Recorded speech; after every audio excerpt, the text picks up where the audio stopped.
Muchas gracias. Cuando son exactamente las 17 horas con 2 minutos, pues vamos a comenzar sin mayor demora con esta plática sobre la inteligencia artificial y sus usos en los sistemas de justicia. Y pues aplicando la inteligencia artificial, le voy a pedir a Siri que por favor nos haga la presentación. Adelante, Siri.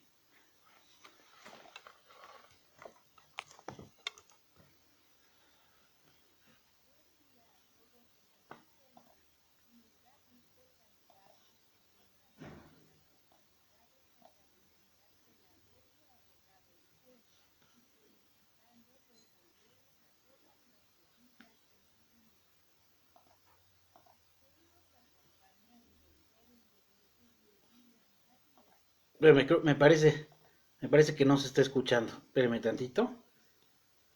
Déjenme ver aquí. Algo debe de haber por acá.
Perdón, tuvimos aquí una falla, ya sabe que la tecnología no tiene palabra de honor y no podemos escuchar la presentación porque se oye muy bajito.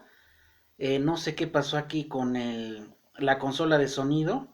Se oye muy bajo. A ver, déjame ver si. Me parece que ya. A ver, déjame ver si ya podemos hacer la presentación. A ver, adelante, Siri.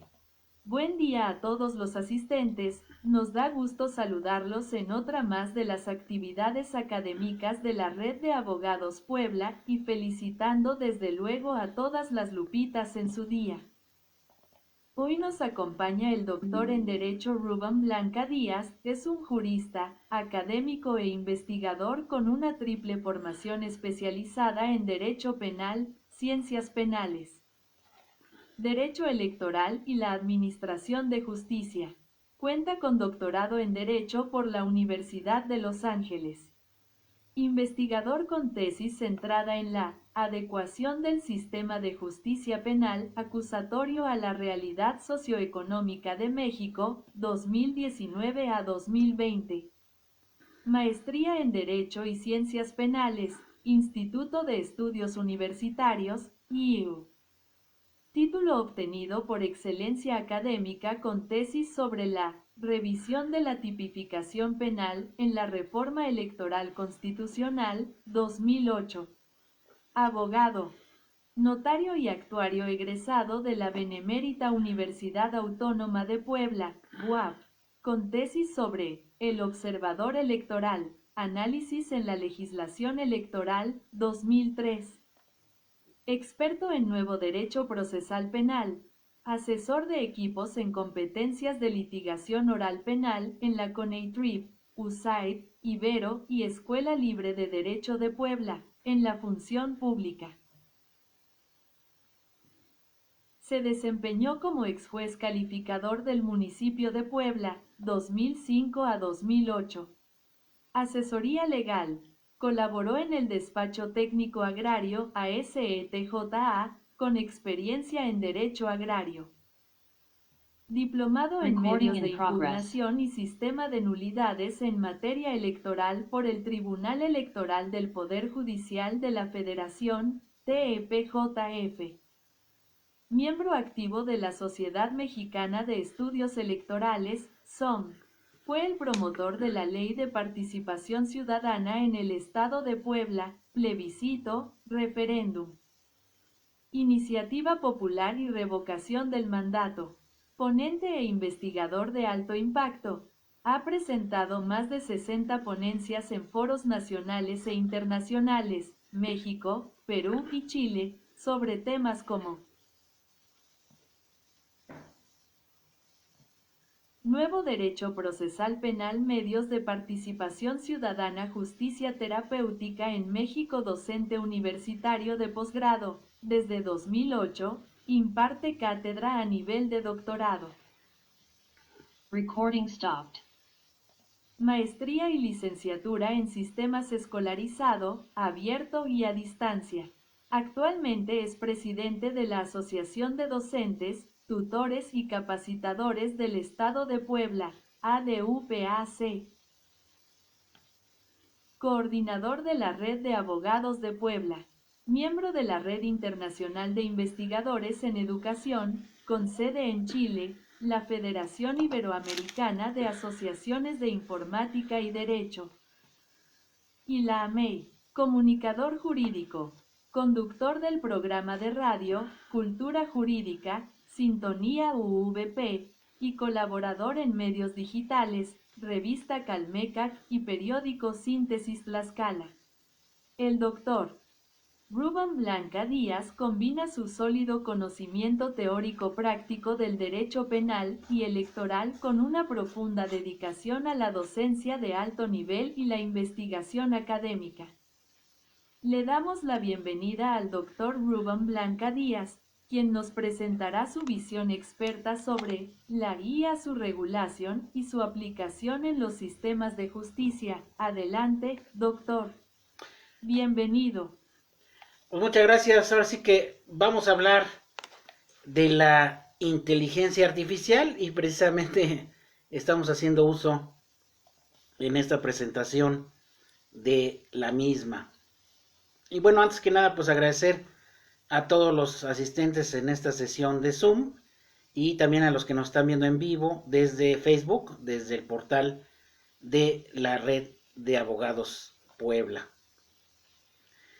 Y bueno, antes que nada quisiera yo comentarles de que este tema es un tema sumamente amplio. Yo lo único que voy a hacer es un poco una inducción a este tema del uso de la inteligencia artificial en los sistemas de justicia y su regulación, que es un resumen ahora sí que muy analítico sobre 3 ponencias en las cuales tuve oportunidad de participar en el Congreso de la FIADI. La FIADI es la Federación Iberoamericana de Academias de Derecho e Informática. En pasadas semanas en la ciudad de Lima, en Lima, Perú, fue un evento bastante interesante, donde hubo muchos participantes de España, de Chile, de Perú y de México, donde se hablaba precisamente sobre los usos de la inteligencia artificial en las cuestiones jurídicas. Y hubo muchos temas, entre ellos lo que es regulación, entre ellos lo que es el dictado de las sentencias, el análisis de textos para cuestiones de enseñanza, etcétera, ¿no? Hubo multiplicidad de ponencias y precisamente me traje unas notas interesantes sobre este tema y compartirlos con ustedes, y esto quizá nos dé pauta a hacer un curso, a hacer algo más amplio sobre estos temas que son los temas de actualidad. Es un tema que seguramente se va a comentar en los próximos meses, habrá congresos quizá en distintos países y en México no será la excepción sobre el mismo. Y para los que apenas tengan esta aproximación sobre este tema, quisiera yo definir y empezar con eso de lo que es la inteligencia artificial. Y una de las definiciones que nos da la ONU, la Organización de las Naciones Unidas, lo cataloga como parte de las ciencias de la computación y una disciplina donde se dan un conjunto de capacidades cognitivas, o sea, de pensamiento, e intelectuales que están expresadas por sistemas informáticos. Recordemos que el único ser pensante y que puede analizar, puede dar ideas, puede utilizar el raciocinio con aplicaciones, pues es el ser humano. Pero en este caso estas capacidades cognitivas las tienen las máquinas. Pero ¿quién alimenta esos sistemas informáticos? Pues el ser humano, ¿no? El ser humano es el creador de la inteligencia artificial. Y esta inteligencia artificial se da a partir de la combinación de lo que nosotros llamamos algoritmos. Y vamos a ver que los algoritmos, también eso es importante definirlo porque muchas veces no entendemos el alcance de este concepto. Este se usa en las matemáticas y en la lógica y en las ciencias de la computación. Y lo define también la ONU como un conjunto finito y ordenado de instrucciones o reglas aplicadas de manera lógica que permiten resolver problemas. Problemas desde los más simples hasta los más complejos. En las matemáticas, pues nosotros hacemos sumas, restas, divisiones a través de una calculadora, pero si ustedes recuerdan en la primaria, usábamos para aprender a sumar y a restar los ábacos, ¿no? Entonces, pues ahí ya utilizábamos los algoritmos, ¿no? Los cálculos para ejecutar diversas tareas, ¿no? Entonces, partimos de 2 conceptos y elementos esenciales. para entender esto, que son la IA y los algoritmos. Y el ser humano, que es el creador de la inteligencia artificial, nos, eh, pues, tiene como propósito el haber creado esta inteligencia artificial, la creación de máquinas, robots, si se le puede llamar así, que van a imitar la inteligencia humana. Esto quiere decir que, en cierta manera, van a imitar lo que piensa el ser humano. Pero recordemos que el único ser pensante somos nosotros, o sea, las máquinas no piensan. Incluso aunque nos contesten como si fueran humanos, no lo son, son máquinas, ¿no? Entonces, desde ahí debemos de partir, porque precisamente en ese congreso de la FIADI, donde tuve oportunidad de asistir, se mencionaba de que pues, la inteligencia artificial ha sido usada ya desde hace varias décadas, pero de manera muy limitada, ¿no? Los primeros usos fueron usos militares, y ya después de los usos militares pasaron a los usos civiles. Y mucho, por ejemplo, procesos industriales, pues ya usan la IA, ya tienen incluso robots, máquinas que hacen lo que un ser humano hace, ¿no? Que es precisamente parte de lo que se quiere lograr con la inteligencia artificial. También se comentó el tema de que si muchas de las actividades humanas, o todas, van a ser suplidas por la inteligencia artificial. Y la verdad es que no. No, quizá algunas sí, pero vamos a ver, como lo hemos comentado, de que pues incluso hasta las propias máquinas o robots, en un momento dado, van a ser supervisadas por seres humanos. ¿Por qué? Porque cometen errores. La inteligencia artificial puede llegar a cometer errores, y errores graves, ¿no? Garrafales, ¿no? Por ejemplo, hay el uso de la inteligencia artificial en temas de medicina. Por ejemplo, un cirujano en Japón, a través de la inteligencia artificial y de los mecanismos remotos, puede operar en el otro continente, por ejemplo, en México o en Perú. Lo puede hacer, ¿no? A través de esa inteligencia artificial.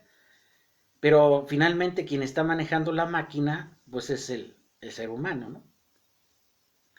Y también, por ejemplo, se ha hablado del temas de enfermería, de que se van a crear robots para atender a los enfermos. Me parece muy bien que eso se haga, pero pues también debe haber una supervisión, porque puede también haber errores, ¿no?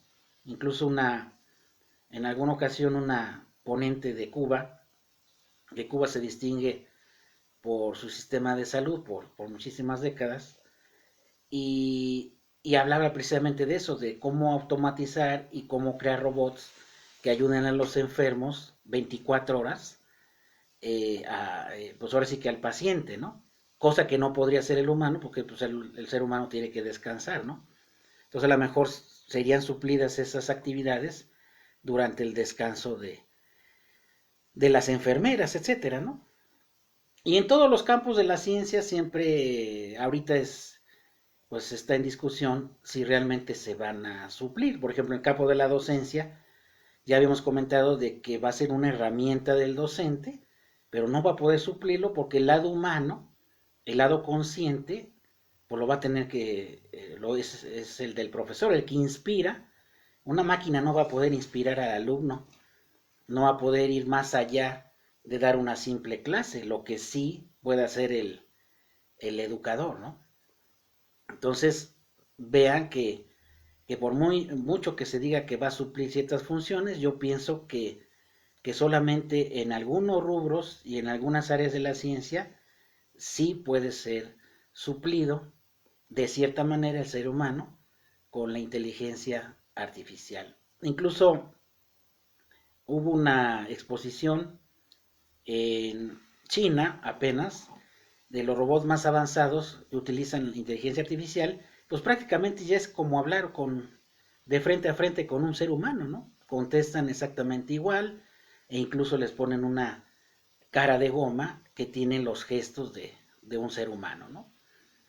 tarde o temprano, esto que veíamos en la ciencia ficción, en las películas de hace 30, 40 años, yo me acuerdo, por ejemplo, esa de Volver al Futuro y algunas otras, Terminator, etcétera, pues ya es la realidad, ¿no? Ya es, prácticamente ya estamos en plena era de la robótica y de la inteligencia artificial, pero pues como lo hemos comentado en otras pláticas, hay oportunidades, pero también hay riesgos con el uso de la inteligencia artificial. Y precisamente uno de los temas que se abordaron en ese Congreso Iberoamericano, pues fue el tema del uso de la inteligencia artificial en los sistemas de justicia. O sea, la inteligencia artificial aplicada a el futuro del derecho, ¿no? Los abogados vamos a ser suplidos por la inteligencia artificial. Yo pienso que no.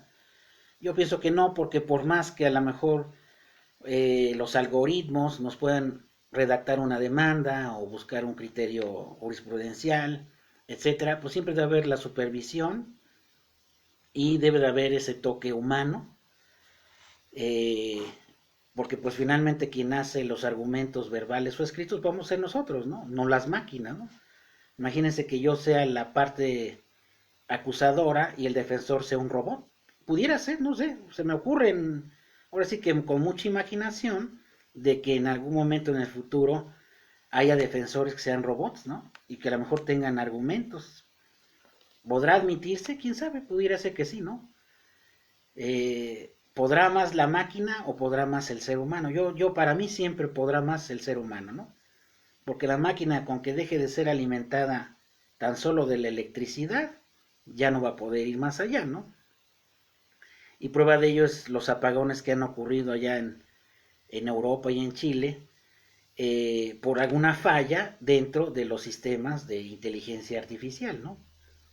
Entonces, son temas muy interesantes de los cuales se puede sacar muchas áreas de oportunidad, muchas ventajas y sobre todo tomarlo como una realidad ineludible, ¿no? O sea, no podemos eludir que está presente ya la inteligencia artificial en todas las, pues prácticamente todas las actividades de nuestra vida, incluso con el propio el Alexa de Amazon, pues se les da órdenes y las realizan, ¿no? A lo mejor son actividades muy sencillas o simples, pero pues ahí está reflejada la inteligencia artificial. Podemos tener una cámara en nuestra casa que pueda detectar movimientos humanos, etcétera, ¿no? Ya seguimiento de personas, la famosa identificación por el rostro, etcétera, ¿no? Entonces, pues ya estos usos ya a lo mejor no los percibimos así de momento, pero pues ya prácticamente estamos sumergidos en, pues en la inteligencia y en el trabajo de los, pues de los robots, ¿no?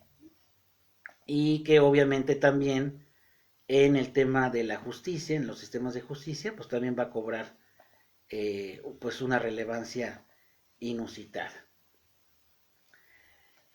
Eh, Precisamente comenzando ya, ahora sí que comenzando con el tema que nos va a ocupar el día de hoy, pues la inteligencia artificial ya es operativa en muchas de las funciones de nuestra existencia y en el contexto jurídico, precisamente, promete crear una revolución en la eficiencia judicial. Hay quienes dicen que esto podrá combatir ese rezago en la resolución de los asuntos y dictar las resoluciones en ese mismo momento que se ordene realizarlas, ¿no? Y esto se puede lograr a través de la inteligencia artificial. Sobre todo porque aquí en México, yo hablo del caso de México, pero pues en otros países yo creo que es exactamente igual, sobre todo en Latinoamérica, existe falta de celeridad procesal, asuntos que tardan 1, 2, 3, 6 y hasta 10 años. Parte es el sistema judicial, parte los litigantes, que también al interponer muchos recursos, pues hay un retardo excesivo en la resolución. Entonces, esto podría abatir ese rezago. De hecho, yo desde que soy pasante hace ya más de 25 años, siempre me he enfrentado al rezago judicial, es decir, a la falta de celeridad, al retardo en el dictado de las resoluciones. Y ya pasaron 25 años y ese es un problema que no se ha podido abatir. Se dice que con la inteligencia artificial pudiera lograrse, pues ahora sí que terminar con ese rezago. Dos, la burocracia presente en todas las dependencias de la administración pública, desde los juzgados federales hasta la propia corte y pues los juzgados locales, ¿no? Que quizás son en donde más se centra el rezago en las autoridades estatales, ¿no? Y la fiabilidad humana, esto quiere decir, pues de que el ser humano se puede equivocar, un juez se puede equivocar. Claro, hay de equivocaciones a equivocaciones, hay equivocaciones adrede, o vamos a llamarle así, a propósito, y hay equivocaciones que se dan, pues, por así que por algún error, ¿no? O sea, el hierro judicial está presente. Claro, también habría que ver si esa inteligencia artificial realmente va a evitar las equivocaciones en el dictado de las sentencias, ¿no? Si de hecho desde que nosotros platicamos con los clientes en algún asunto de cualquier índole, civil, penal, familiar, nos entrevistamos con ellos, desde que hablamos con ellos y nos muestran los documentos, nosotros ya tenemos una idea de qué vamos a hacer legalmente y de qué posibilidades de éxito tiene su asunto, ¿no? Quien diga que no es falso, ¿no? O a lo mejor no tiene tanta expertise en ello, ¿no? Pero eso obviamente se da con la experiencia. Pero nosotros desde que oímos al cliente ya sabemos qué se va a hacer y probabilidades de éxito, ¿no? Entonces la inteligencia artificial lo que va a hacer es que pues va a replicar lo que el ser humano hace, en este caso lo que los jueces hacen, y se supone que va a ser más fiable, entre comillas, la labor del pues en este caso de la inteligencia artificial, ¿no? Claro, vamos a ver que hay riesgos en la aplicación de estos algoritmos, de esta inteligencia artificial en los sistemas de justicia. ¿Como cuáles? Bueno, en primer lugar es cómo se llegó al resultado, porque la inteligencia artificial nos da el resultado. Incluso hay, por ejemplo, Copilot y Gemini nos da el razonamiento, es decir, qué es lo que va a hacer la inteligencia artificial de lo que yo le pedí. Y hasta nos dice, a ver, les voy a dar el razonamiento y a partir de eso lo revisas y ya hago la tarea o doy el resultado, ¿no? Pero muchas veces no se sabe cómo se llegó a ese resultado, ¿no? A eso se le llama opacidad algorítmica, que muchas veces no se pudiera saber cómo se llegó al resultado en un procedimiento judicial, ¿no? En base a qué llegaron al fallo, ¿no? Dos, puede haber sesgos discriminatorios, esto quiere decir que si la inteligencia artificial no está lo suficientemente, vamos a llamarle con una palabra, calibrada, pudiera ser que inclinara la balanza por cuestiones de género, por cuestiones de edad, etcétera, ¿no? Entonces, eso también, a lo mejor el ser humano sí lo puede hacer, ¿no? Cómo juzgar con perspectiva de género o con el interés superior de la niñez, pero lo podrá hacer la máquina al resolver un caso. Yo pienso que a lo mejor sí, pero bueno, pudiera ser un riesgo, ¿no? Y otro de los riesgos que también se comentó en ese congreso que les comento, pues es la protección de datos personales, porque todo lo que nosotros introducimos a las máquinas, o a los chats, o a los sistemas de inteligencia artificial, pues corre el riesgo de que se filtren y que cualquier otra persona los pueda utilizar, o los pueda ver, o los pueda utilizar, ¿no? O sea, realmente no tenemos una certeza de que eso quede en la privacidad, ¿no? Entonces, si estamos hablando de asuntos, pues algunos datos personales de las partes que intervienen, pues se pudieran filtrar por esos medios de inteligencia artificial, ¿no? Entonces, esos se han definido como parte de los riesgos que se tuvieran en la utilización de la IA en las cuestiones de carácter judicial. Ahora bien, en la actualidad, México es uno de los países que con más rezago tiene en cuestión de regulación de la IA. Prácticamente no la hay, estamos en pañales. Hay otras legislaciones, por ejemplo, de Perú y Chile, que ya comenzaron a hacer temas de regulación, o por lo menos han tenido la intención de ello. Y México, como economía emergente, y pues siempre ha estado a la cabeza en muchos aspectos en Latinoamérica, pues no se queda atrás, ¿no? Debe también de adaptarse a estos cambios, ¿no? Por ejemplo, en el sector privado, eso quiere decir la industria, en el comercio, es la que más ha adoptado con mayor rapidez estas tecnologías, la inteligencia artificial. Pero el sector público, desafortunadamente, es de los que más se quedan con el rezago, ¿no? Tanto el poder ejecutivo, legislativo y judicial van más rezagados en la utilización de la IA. Quizá a lo mejor una porque no hay presupuesto, porque siempre dicen eso, y a lo mejor no es tanto por presupuesto, sino a lo mejor por desconocimiento y falta de capacitación de los operadores para comenzar a inducirse en este tema, ¿no? Yo hasta ahorita no he escuchado ningún curso en el Poder Judicial que hable sobre este tema de la aplicación de la IA en los sistemas judiciales, y porque además debe haber un respaldo legal para que se pueda utilizar, ¿no? Para que no haya algún recoveco que digan, pues voy a anular esta sentencia o este procedimiento porque se utilizó inteligencia artificial. Quiere decir que debe de tener un respaldo para que su utilización pues sea validada, ¿no? Y esa implementación de la inteligencia artificial en los sistemas de justicia, pues también ya es una realidad, es algo que también es inevitable, ¿no? Por ejemplo, los memoriales de las audiencias ya se están haciendo en algunos estados por inteligencia artificial. Esto quiere decir que el secretario o el oficial ya no mecanografía el resumen de las audiencias, sino ya hay programas, por ejemplo, en el caso de Zoom, donde pegas el video y ya te saca el resumen de la audiencia. ¿Es válido? Pues yo que sí, ¿no? Es muy válido, claro, siempre y cuando se revise el contenido, ¿no? Incluso hay programas, por ahí un programa que se llama Notebook, LM Notebook, que uno introduce el texto en PDF o en otro formato y hace presentaciones, hace resúmenes de audio, o sea, las capacidades son infinitas y las hace muy bien, ¿no?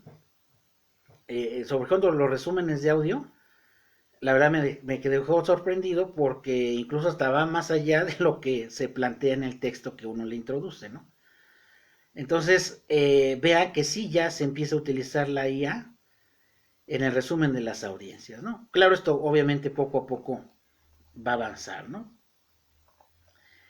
Y vamos a ver que en México y específicamente en el sector público ha sido impulsado, pero por presiones, como siempre, por presiones del contexto internacional o de organismos internacionales, y ya empieza a hablarse con mayor fuerza en la agenda nacional y legislativa sobre su regulación, ¿no? Por ejemplo, aquí en México hay una Alianza Nacional para la Inteligencia Artificial 2030, donde se reúnen ciertos académicos de distintas universidades encabezadas por la UNAM para, para que el sector privado, la industria y el gobierno, los poderes del Estado, tracen la hoja de ruta para la utilización de la IA, ¿no? Pero en el sector público, como les había comentado, se ha quedado atrás. Me parece que se va a cortar ahorita de momento la sesión. Si se llegara a cortar, los que están en Zoom nos pueden seguir en Facebook y si no, en la misma liga se vuelven a unir por si se llega a cortar la transmisión, ¿no? Entonces, para que lo tomen en cuenta, con la misma liga que se les compartió, con esa misma liga se pueden volver a unir. Y bueno, les decía yo que aquí en México, los estados que tienen vanguardia en el uso de la inteligencia artificial en industria y comercio y ya en el tema legislativo y judicial ya se empieza a plantear pues ya los primeros intentos de regulación. Ah, caray, ya se cortó aquí déjenme ver, para que nos podamos volver a unir a través de Zoom. Déjenme ver.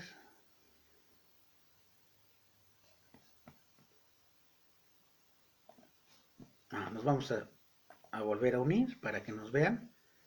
Y sobre todo también para los de Facebook, también podamos darle continuidad a la plática. Ok, me parece que ya ya nos vamos a conectar, correcto. Ok. Y bueno, les decía yo que los estados en los que más se ha avanzado sobre estos aspectos, de hecho hubo un expositor, el cual tuve oportunidad de saludar, trabaja en el Tribunal Superior de Justicia del Estado de Jalisco. Ahorita no recuerdo el nombre, y precisamente él hablaba de que él está impulsando desde dentro del tribunal de que ya se empiece a utilizar la IA, a lo mejor no para el dictado de sentencias, pero ya para las labores jurisdiccionales como tal, ¿no? O sea, ya aterrizarlo al plano operativo. ¿Cuáles son esas ciudades? Bueno, Guadalajara, Monterrey y la Ciudad de México, ¿no? Que de hecho la Ciudad de México siempre es la que ha estado en la legislación de avanzada en temas de protección de datos personales y seguramente va a ser la legislación de avanzada y de vanguardia en el tema de la inteligencia artificial, ¿no? Ahora, no solamente estas tres ciudades van a encabezar el tema de la utilización de la IA en los sistemas de justicia, debe de ampliarse y debe de expandirse y yo creo que va a venir seguramente ese impulso de las propias universidades porque son las generadoras del conocimiento. Lamentablemente aquí en Puebla también no he escuchado ninguna propuesta ni legislativa, ni siquiera operativa, ni siquiera de la UAP que hablen sobre la implementación de la IA en los sistemas de justicia. Ojalá y haya alguna iniciativa para que este tema se eche a andar aquí en Puebla y no nos quedemos otra vez en los últimos lugares en el acceso a la justicia digitalizada, ¿no? Que así también se le ha llamado. Ahora bien, ¿existe regulación de la IA en México en general, no solamente en los sistemas de justicia? No, vamos a ver que no. Hasta ahorita no hay ninguna ley general ni federal ni específica ni integral para regular la inteligencia artificial. Eso quiere decir que todavía hay un vacío legal importante. Claro, no es absoluto. Quizá en las ciudades que ya les planteé haya ya propuestas bien definidas. Y hay algunos principios constitucionales y algunas normas que ya plantean, si bien es cierto, no lo mencionan como tal como IA, pero ya hay normas y hay un marco jurídico aplicable a la IA, por lo menos de manera, vamos a llamarle no expresa, sino implícita en algunos artículos. ¿Cuáles son? Bueno, ustedes los conocen seguramente, los que nos están viendo. El artículo 6, que garantiza el derecho de acceso a las tecnologías de la información y la comunicación y a los servicios de radiodifusión y telecomunicaciones. Entonces, si ustedes observan, ese vendría siendo parte del respaldo constitucional del uso de la IA de manera general, ¿no? Y el artículo 16 de la Constitución, pues en relación con la protección de los datos personales y la famosa Big Data, que recuerden que la Big Data pues es la que alimenta a la inteligencia artificial, ¿no? Entonces sí hay dos artículos constitucionales que tienen que ver con este tema, ¿no? Y bueno, recordemos que hubo cambios recientes en el INAI. Recuerden que este órgano pues desapareció. Las tareas del Instituto Nacional del Acceso a la Información se fueron hacia dependencias de carácter oficial, pero hay leyes todavía en vigencia sobre protección de datos personales, la ley general, de que protegen cómo se regulan, cómo se recolectan y cómo se usan y almacenan los datos personales en esas, vamos a llamarle, pues en esas máquinas, en ese entorno digital, ¿no? Porque les decía yo que uno de los riesgos del uso de la inteligencia artificial era precisamente de que esos datos personales se filtraran y a lo mejor creyéramos que están salvaguardadas, pero pues muchas veces no es así, ¿no? Prueba de ello es que pues la base de datos del INE pues se filtró y ya cualquiera lo tiene, o inclusive nosotros revisamos ciertos temas en las redes sociales y nos llega publicidad sobre eso mismo que observamos, y hasta llamadas telefónicas sobre ello, ¿no? Pues esos son los algoritmos, ¿no? O sea, recaban datos de las páginas que nosotros ingresamos. Esos algoritmos toman parte de esa información y pues la filtran. Y por eso, por ejemplo, si estamos viendo un medicamento, ya nos sale por las redes, compra este medicamento, o X, o estoy buscando un médico, pues ya te sale en una lista de médicos. Digo, ¿pero cómo? Pues porque precisamente utilizan esos algoritmos, ¿no? Entonces vean que la mayor parte de las leyes de protección de datos personales aquí en México se redactaron antes del ya el uso generalizado y público de la IA, y que recordemos que estos algoritmos predictivos recolectan y usan información personal, ¿no? Entonces, ese pudiera ser también uno de los mayores riesgos. Y muchas veces eh, las páginas de internet o incluso algunas aplicaciones dicen que hay en pequeño cómo se usan los datos personales, pero pues nosotros no leemos a conciencia esto y pues realmente se usan los algoritmos para cuestiones sobre todo de carácter mercadotécnica, ¿no? Y también otra ley implícita en este tema, pues es el tema de los derechos de autor.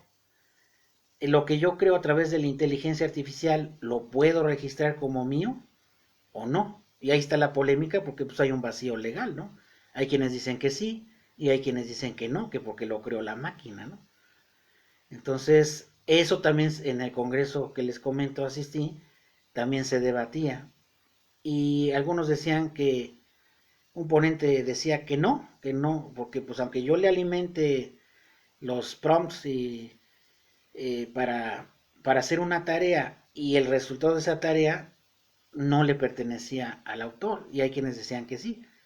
Yo digo que sí, que en cierta manera si nos ayudamos de las herramientas de la inteligencia artificial y nosotros damos nuestros parámetros y las pautas, sí se pudiera registrar, pero bueno, hay una laguna en torno a eso, ¿no? Entonces, en la actualidad, aquí en México, pues la propia Ley Federal de Derechos de Autor enfrenta ese dilema de que si las obras creadas por IA se pueden registrar como nuestras, ¿no? Y obviamente no ha habido ningún precedente jurisdiccional sobre este tema, ¿no? Quizá lo va a haber un poquito más adelante, porque ahora ya incluso en las redes sociales ofertan la creación de libros en menos de una semana, un libro completo, ¿no? que seguramente lo hacen con las herramientas de la IA. Entonces, ese libro lo podré registrar como de mi autoría. Ahí está la pregunta, ¿no? Ahí está el dilema, ¿no? Y recientemente, sobre todo el año pasado, desde el año pasado, noviembre, diciembre, el Senado de la República ha estudiado ciertos documentos, no iniciativas como tal, para regular la IA, porque pues muchos documentos se quedan ahí atorados ahí en los escritorios y ya no se da, ya no se avanza más, ¿no? Pero bueno, eso también es un, pues algo que va a suceder en el futuro cercano, ¿no? Dentro de estos documentos que se han presentado en los órganos legislativos está el crear un Consejo Mexicano de Ética para la Inteligencia Artificial. Al hablar de ética e inteligencia artificial es reconocer qué parte de lo que yo creo está hecho con inteligencia artificial y plasmarlo así en el documento. Y no hacer pasar un documento creado totalmente por la IA como nuestro, ¿no? Entonces de ahí viene la cuestión ética, ¿no? Porque, por ejemplo, eh, ¿cuántas veces se crean las famosas deepfakes, o sea, las noticias falsas o incluso videos falsos alterados a través de la inteligencia artificial para fraudes, ¿no? Y otras maneras de utilizar la inteligencia artificial, pero con fines ilícitos, ¿no? Entonces, ¿qué tanto se va a avanzar en la tipificación de estos delitos utilizando la inteligencia artificial? Lamentablemente, yo que he estado en la defensa victimal ya por casi 6 años consecutivos, nos enfrentamos a eso, ¿no? Que muchas de las plataformas y modalidades nuevas de fraude utilizan la IA, ¿no? Entonces, ahí hay un llamado de atención para tipificar estas conductas, ¿no? Y también regular la responsabilidad civil derivada de las decisiones que toma la IA, ¿no? Sobre todo en ambientes corporativos, en lo que les comentaba yo del uso de la IA en temas médicos, por ejemplo. Entonces, sí hay que tener mucho cuidado, ¿no? Yo creo que sí hay que avanzar, pero a pasos pequeños, pero, como le llaman, firmes, ¿no? No tratar de correr en este tema, ¿no? México se ha adherido a la recomendación sobre la ética de la inteligencia artificial. De hecho, este documento lo patrocina la UNESCO, órgano de las Naciones Unidas, y sobre todo comprometiéndose a adoptar principios de transparencia, equidad y no discriminación, ¿no? Entonces, claro, obviamente, pues aquí es el uso de la inteligencia artificial en todos los ámbitos y obviamente en el judicial, pues se sujeta a la autorregulación, ¿no? De que, pues quien la vaya a usar realmente lo haga con responsabilidad, ¿no? Y sobre todo porque, pues, todavía muchos de estos temas no han sido regulados, ¿no? Y ya aterrizando en la aplicación de la IA en el sistema de justicia, sobre todo aquí en México y en Latinoamérica, que son sistemas de justicia muy similares, no iguales, pero similares. La aplicación de la famosa Legal Tech o Justice Tech, lo que son la, la, la justicia digital o cibernética, si le podemos llamar, actualmente se encuentra en etapa de adopción temprana y experimental, ¿no? Les decía yo que hubo dos ponentes de Perú y Chile, donde ellos sí ya entraron en la fase ya de legislación, o sea, ya de iniciativa para su regulación y su utilización. Aquí no, apenas estamos como así que entrenando a la inteligencia artificial y estamos experimentando con ella, ¿no?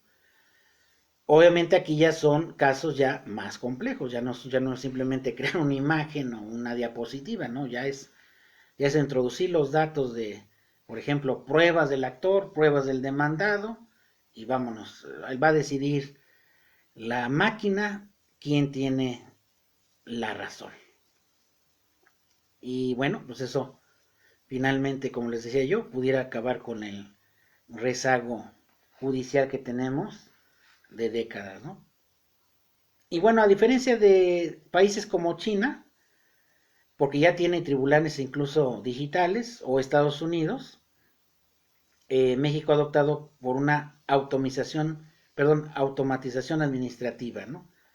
O sea, todos los procesos administrativos, desde las mejoras regulatorias, trámites en línea, por ejemplo, ya en el ámbito del Poder Judicial Federal, pues ya tenemos una página de la Suprema Corte donde pues podemos investigar muchos temas, consultar precedentes, pues a través de la IA. En los poderes judiciales de los estados también ya se introdució en procesos legislativos, perdón, en procesos administrativos, pero lo que sí tendría ya mayor impacto es que ya se use en temas decisorios, ¿no? Por ejemplo, en un juicio penal, en un procedimiento civil, en un juicio de amparo, que supone que los juicios de amparo son los que se resuelven más pronto, pero pues ya no tardaría 3 4 meses, ya sería una resolución mucho más rápida si se utilizara la IA, ¿no? Entonces vean que sí son áreas de oportunidad muy importantes, ¿no? Entonces, en la actualidad, el uso más extendido de la IA, pues es la automatización administrativa, la gestión documental, la gestión de expedientes. Incluso el Poder Judicial Federal, si ustedes observan, en el famoso CICE, bueno, más bien dicho, en el portal de consulta de expedientes, ya tenemos un expediente digital, una copia íntegra de lo que está en físico, y nosotros lo podemos consultar como si estuviéramos viendo el expediente, ¿no? E inclusive ya se privilegia lo digital a lo impreso, ¿no? Actualmente en los juzgados federales se les obliga a que el expediente digital sea el mismo que está impreso, pero por falta de recursos ya prevalece el digital, ¿no? Entonces ven cómo ahí la IA está sobresaliendo, y sobre todo también ya nos podemos notificar a través de ese portal sin mayor problema, y las notificaciones son enteramente válidas, ¿no? Aquí en Puebla también ya tenemos un sistema de notificaciones que ya se utiliza desde la pandemia. Claro, son plataformas más precarias, más sencillas, pero que son reflejo de la utilización de los sistemas automatizados, ¿no? Entonces, podemos buscar acuerdos, podemos automatizar notificaciones, ver expedientes digitales, incluso videos de las sesiones. Incluso si ustedes ponen la liga de un video de una sesión de un tribunal colegiado, póngalo ahí en el LM Notebook y les da un resumen escrito de lo que se comentó en el pleno de la sesión, o incluso hasta un resumen en audio, no toda, den cuenta que si la sesión duró 3 horas, se los sintetiza y se los abrevia, ¿no? Entonces vean que son herramientas excelentes para cualquier abogado en cualquier área del derecho en la que se desenvuelva, ¿no? Y en el caso de la Suprema Corte de Justicia, que para mí es una de las páginas, tanto la de la Suprema Corte como la de la CNDH, de las mejores páginas de Internet a nivel gubernamental de todo México. Son las que mayor información, mayores recursos tienen. Y en el caso de la Suprema Corte, pues ha mejorado sus motores de búsqueda, eh, procesamiento del lenguaje natural para cuestiones, búsquedas semánticas, y facilitando la labor de litigantes, proyectistas, y sobre todo dando los criterios más recientes, de los más recientes hasta los más lejanos, ¿no? Y en el caso del SAT, que es un caso que tomo por ejemplo, porque se lo comentó el ponente que vino de México, que les comentaba yo, eh, él decía que la inteligencia artificial ha mostrado los dientes en México, sobre todo en la justicia tributaria, ¿no? Entonces, ¿cómo el SAT puede utilizar estos algoritmos de IA? Pues sobre todo en las bases de datos de los contribuyentes, hay que tener mucho cuidado, porque ahí ya se han perfeccionado estos sistemas, Pueden detectar discrepancias fiscales, por ejemplo, ingresos, egresos, eso automáticamente los algoritmos lo van a detectar. Puede analizar miles de facturas electrónicas en tiempo real para detectar patrones de evasión o simulación de operaciones, ¿no? Entonces, vean cómo ya en la Administración Pública Federal ya se utiliza la IA en contra del contribuyente. Nada se ha comentado, bueno, yo no he escuchado de cómo utilizar la IA en contra de la delincuencia. Lo vemos en contra del ciudadano a pie, pero de la delincuencia, eso de que no se puede utilizar la IA en contra de ellos, claro que se puede utilizar, ¿no? Incluso se resolverían muchos temas de inseguridad con la inteligencia policial y la IA, pero bueno, no se quiere hacer o no sé qué pasa ahí, pero ese es otro tema, ¿no? No se comentó, pero ahorita se me viene a la cabeza de que pues, se puede utilizar esa herramienta en contra del crimen, ¿no? Y bueno, en el caso del SAT, que era uno de los que poníamos como ejemplo, pues el algoritmo decide a qué contribuyente se va a auditar, quién está haciendo esas maniobras de evasión y pues dando la carga de la prueba hacia el contribuyente de que todas sus cuestiones tributarias están en orden, ¿no? Entonces, esto es un ejemplo de cómo sí ya se está utilizando la IA en contra de, pues, de algunos contribuyentes incumplidos, ¿no?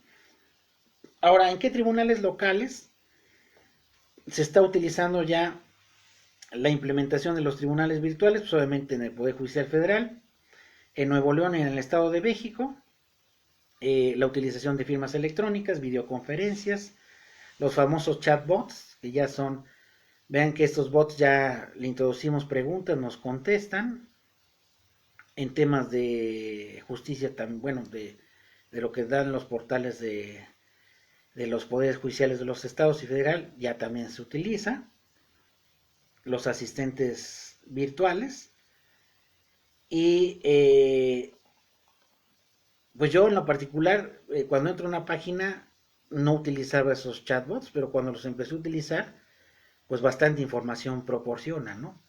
Entonces, no solamente en cuestiones jurídicas, sino en algunas cuestiones, por ejemplo, educativas, o por ejemplo, páginas de viajes, etcétera, ya esos bots, pues son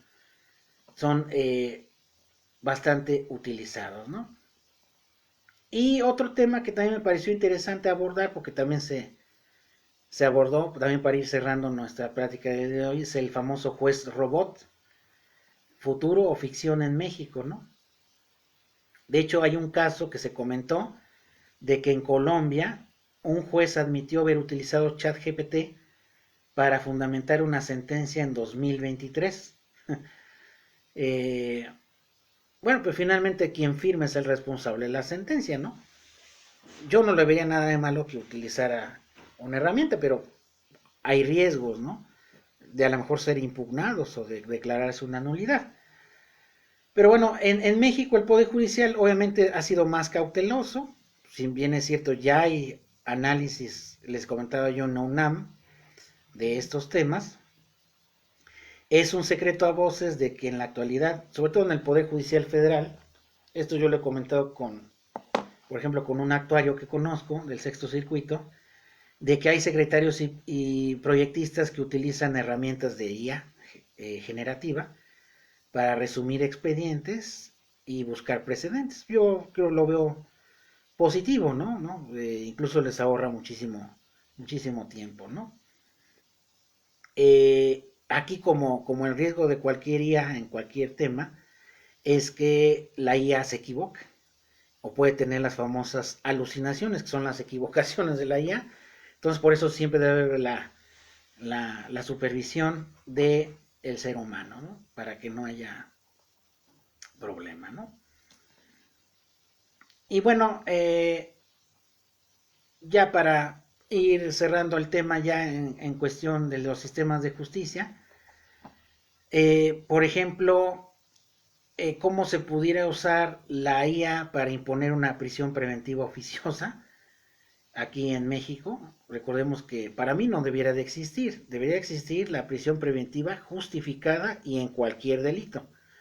Pero la oficiosa no, ¿no? Porque es como que automática y es inconvencional. Independientemente de que se haya reformado la Constitución y la ley, ¿no? Pero bueno, recuerden que todo esto es a futuro, no se está aplicando, pero es hacia allá vamos, ¿no? Entonces, se podría implementar aquí en México un sistema similar al Public Safety de Estados Unidos, que evalúa el riesgo de fuga o peligrosidad de un imputado basándose en sus datos históricos, ¿no? O sea, el riesgo de fuga o de peligrosidad lo daría una máquina, ¿no? Un bot. Y en este caso, si el algoritmo se entrena con datos de las fiscalías aquí en México, pues obviamente sabemos cómo trabajan las fiscalías, incluso con el nuevo sistema, pues puede haber pueden estar viciados por detenciones arbitrarias, discriminación, y puede ser que la IA replique estos riesgos, ¿no? Entonces, un algoritmo podría calificar de alto riesgo a una persona simplemente por vivir en una colonia marginada. Ese sería un riesgo, ¿no?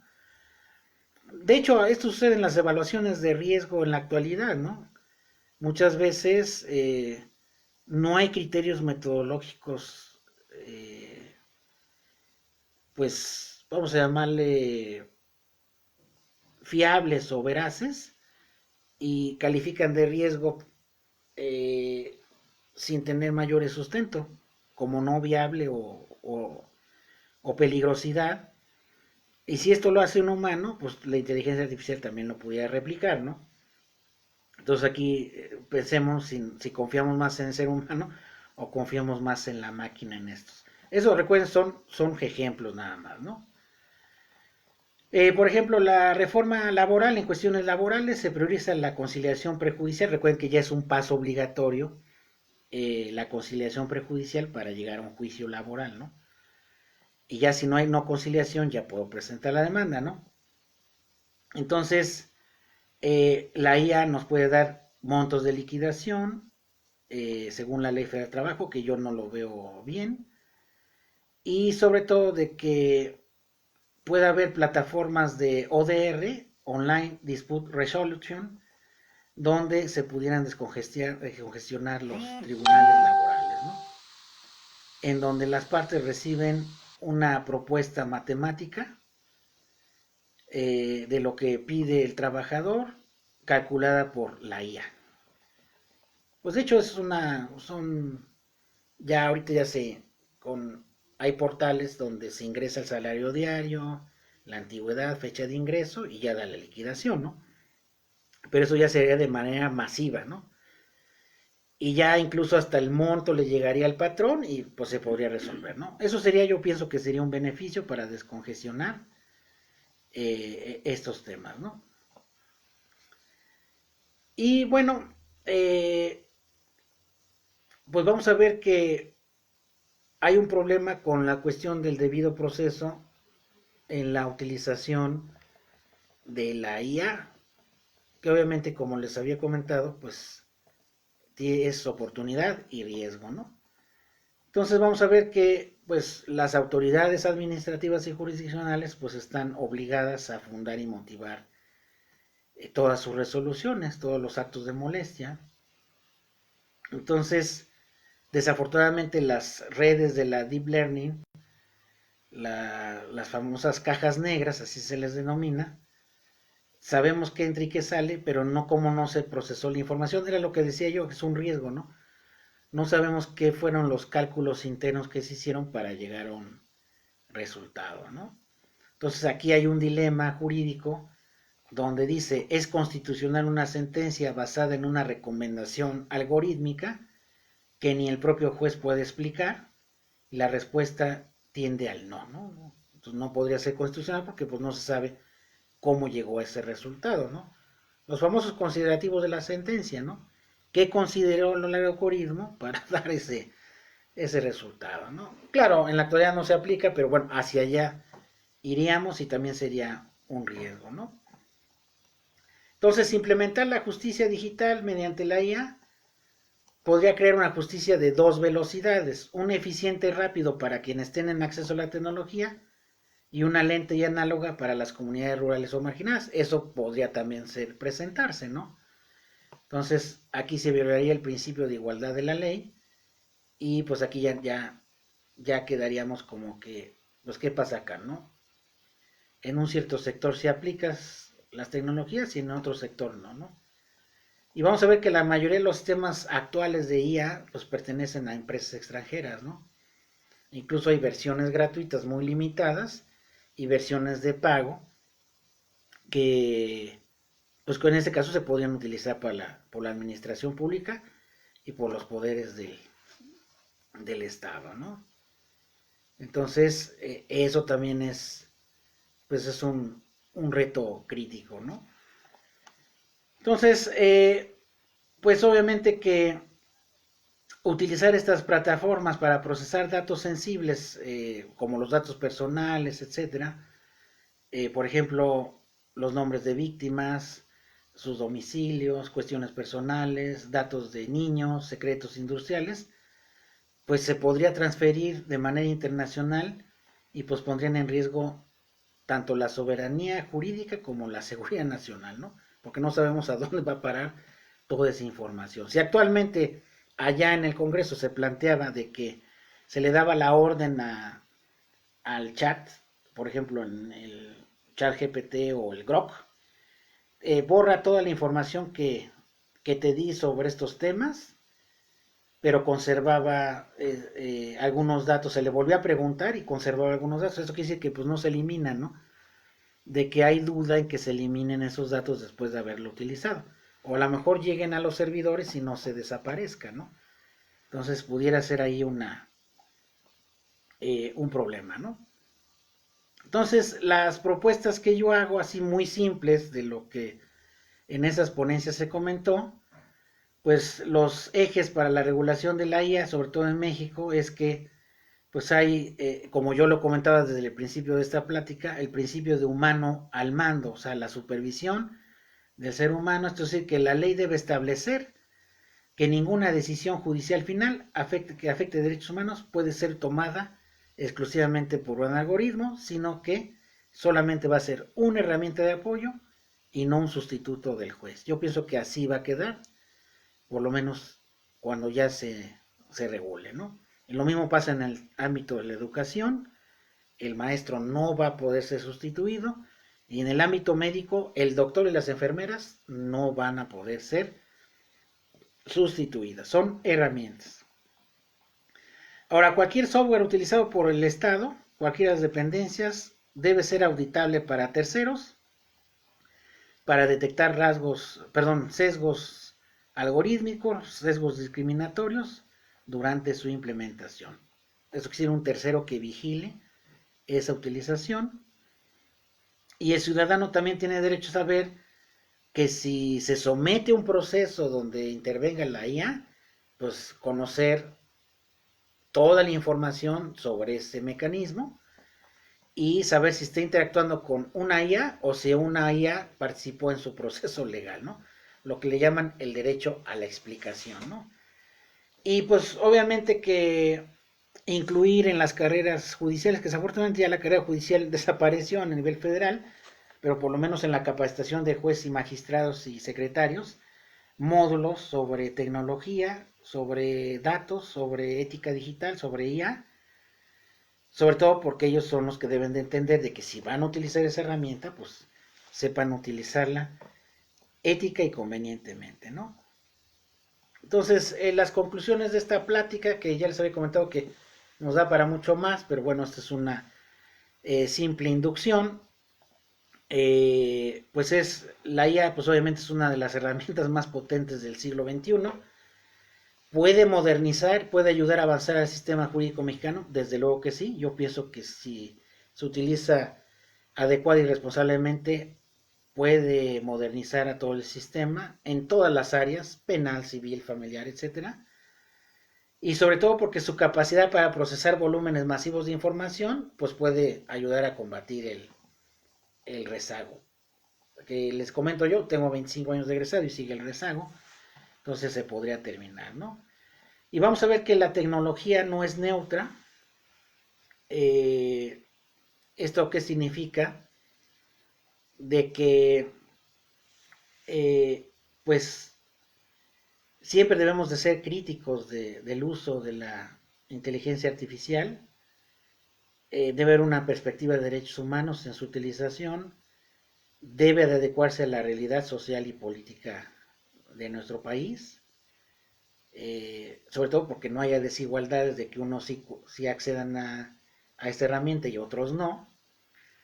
Y la regulación en México no debe caer en el prohibicionismo, pero tampoco en el tecnosolucionismo, ¿no? O sea, creer que todo lo va a resolver la IA, ¿no? Entonces, yo creo que en el corto plazo, bueno, el mediano y mediano plazo, pues sí se va a requerir expedir una ley general de inteligencia artificial, o como se le denomine en el futuro, que armonice esta eficiencia técnica, estas herramientas, con la dignidad humana, y sobre todo la aplicación de la IA en la justicia, pues debe de regirse, como ya lo hemos comentado desde el inicio, por transparencia, por prudencia. Ahí está. Les decía yo que, pues a pesar de que vamos a tener el uso de la IA y de las máquinas o de los robots o como se le denomine, los juristas somos los que debemos guiar y debemos estar al frente de, pues de estas herramientas, y somos nosotros quienes decidamos voluntariamente y con pleno conocimiento utilizarlas, ¿no? Pues bien, esto era lo que teníamos para esta breve plática sobre la IA y su aplicación en los sistemas de justicia. No sé si alguien de ustedes, aprovechando estos últimos 3 minutos que nos quedan, si tengan alguna pregunta, algún comentario, adelante. Para los que nos están viendo en Zoom, también en Facebook, saludamos al licenciado Rivera Blancas, a Raquel, gracias, a Natalie, gracias, al colega Martín Baltasar, gracias. Pues creo que no, ya no hay otra pregunta. Pues les agradezco infinitamente su participación en esta charla de la IA y su regulación en los sistemas de justicia, y ya tendremos oportunidad de, pues, de tener algún curso un poquito más amplio sobre estos temas, pues obviamente bastante interesantes. Pues muchísimas gracias y que tengan un excelente fin de semana.